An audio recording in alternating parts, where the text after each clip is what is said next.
Yeah, that's good. That's real good.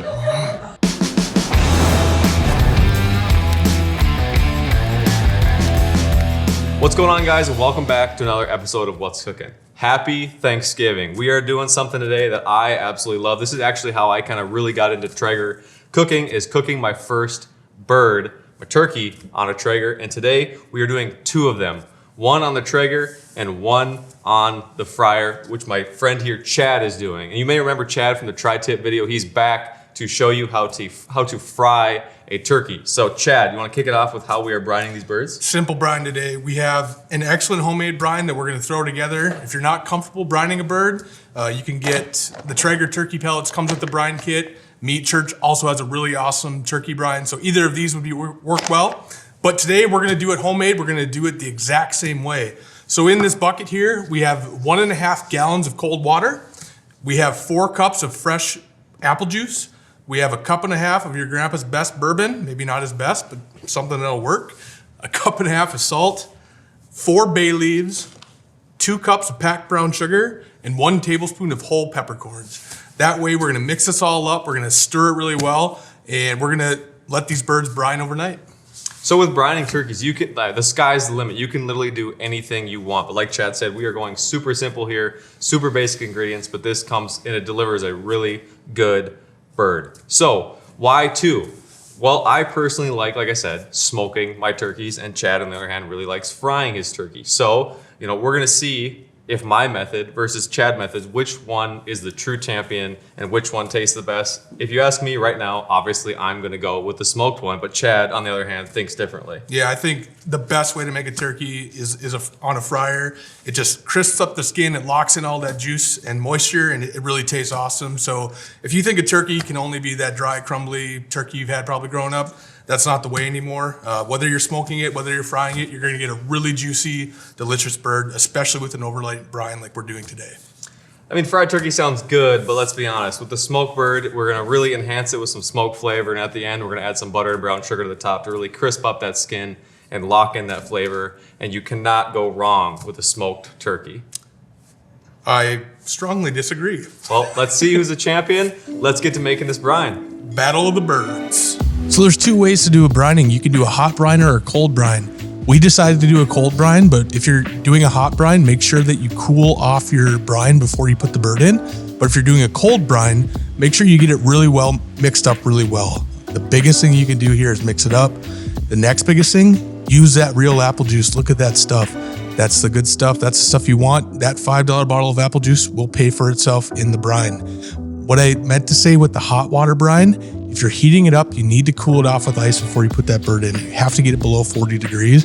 Otherwise, you're going to start to cook that bird and bad bacteria will grow. So cool it off with the hot brine. Or if you're using a cold brine like us, mix it up really well to get that sugar and salt dissolved.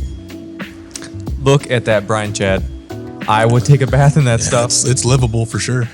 All right, it's the next morning and our birds have been brining. Your grandpa might just be looking for his bourbon, but you can tell him, don't worry, Grandpa, this turkey's gonna be worth it. I'm gonna go ahead and start spatchcocking mine, and Chad's gonna tell you about what he's got going on for his. So my bird's been brining out in the same brine as Cam's overnight. I've got the fryer going outside, just warming up the oil. I'm gonna get it to about 250 degrees, and then I'm gonna get my bird out ready. I'm not gonna spatchcock it. I'm just gonna pat it really dry to make sure there's no moisture on it. If it was frozen, if you didn't get a fresh bird, make sure there's no ice particles in it, and just let it sit out for about 30 minutes before I drop it in. Let's get to cooking. All right, like I said, this is spatchcocking. This is the first time I've done this. It is seriously super simple. We're just cutting out that spine, flipping it over, cracking that breastbone. Don't worry, it wasn't Grandma's hip. Everyone's gonna be okay. And again, this is a super simple method. First time I've done it, anyone can do it. As far as the rub, I'm just throwing a little Traeger pork and poultry on. It's gonna add a little bit of sweetness and some really nice color when that bird's coming off the smoker.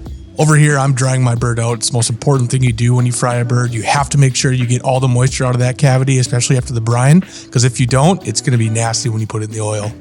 As far as pellets, we are using the Traeger turkey pellets, and it is not a gimmick. Seriously, these things smell amazing, and they will enhance some rosemary flavor into that bird. You can smell the rosemary from so far away. It's kind of a cheat code. It's a little bit of a cheat code. They're unreal. As far as the cook, 275, 3 hours, let this Traeger eat. I've got my oil going here at 250. When I drop the bird in, I'm gonna bring it up to 350. It's about a 45-minute cook on the fry.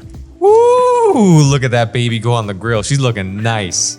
As far as what we're doing here, we're about 2.5 hours in, and we melted a stick of butter and a tablespoon of brown sugar, mixed it up, and just glazed it on there just to get the skin. We're gonna pull this at 160 and let it carry over to 165, and whoo, that's a good looking bird. 151 on the fried bird. There's a ton of carryover cooking in the oil, and as soon as you get to 151, pull it out because it's gonna carry over to the 165 you want to, and then get ready to carve.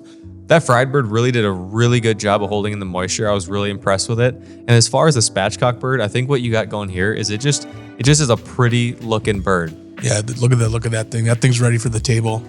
I'm impressed with this. I'm happy with it. I would serve this to anyone in my family. But what Chad and I are gonna do is we got some coworkers ready to taste test and see who the real winner is. So Chad, let's see who did it. Let's go.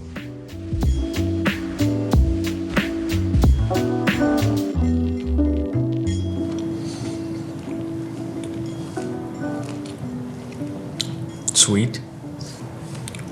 A little salty. It's good. Juicy. Good. Sweet. Very tender. A little smoky. Smoky. This is awesome. This one's sweet. This one's nice and juicy. This one's better. Delicious. More delicious. Well, Chad, I don't want to say that my turkey won, but you heard from the people. I don't know. They kept saying sweet, and they kept calling mine smoky, so I don't know what the consensus Yeah, I was, don't know. but I'm guessing it was probably that rub. It was probably that rub. So these are two very different ways to cook turkeys. Neither one is right. Neither one is wrong. They're both great ways to get a Thanksgiving turkey done. When it comes to smoking, I think presentation-wise, smoking is the way to go. That bird just looks pretty on the trigger. It looks pretty coming off the trigger, and you are going to wow people when you set that thing on your dinner table. And I'll let Chad talk a little bit more the presentation and how he fried his turkey. Yeah, when you fry a turkey, you're always going to have, you're going to sabotage a little of that presentation. That turkey's going to tighten up on those bones. It's going to look a little bit charred like it did. And that's completely normal. But the thing is, you want to carve it and then serve it. On a smoked turkey like Cam made, you can really just throw that thing right on the table and carve it right there. So two different styles. Again, they were both really juicy. They were both really delicious. That overnight brine did a ton of wonders on this thing. So I think that was a consensus win to both, that they were both juicy. And again, this is mostly white meat that people were eating, and they were all saying, hey, got juicy, delicious, awesome, moist. So super similar, but again, there's some distinct differences. A lot of people are saying this one was sweet, Yep. and this one was smoky, which this is the fried one, this is the smoked one. So you can tell that you can get a smoky flavor on a fried turkey. It's just that skin crisping up, getting that nice char on it, and then again, that nice smokiness on the spatchcock bird. So yeah, let us know what you guys like to brine with. Was this too simple of a brine for you guys? Are there anything else that you guys add to your brine to maybe make it a little bit different? But the one word that we didn't hear, which is a win for Chad and I, is we did not hear dry.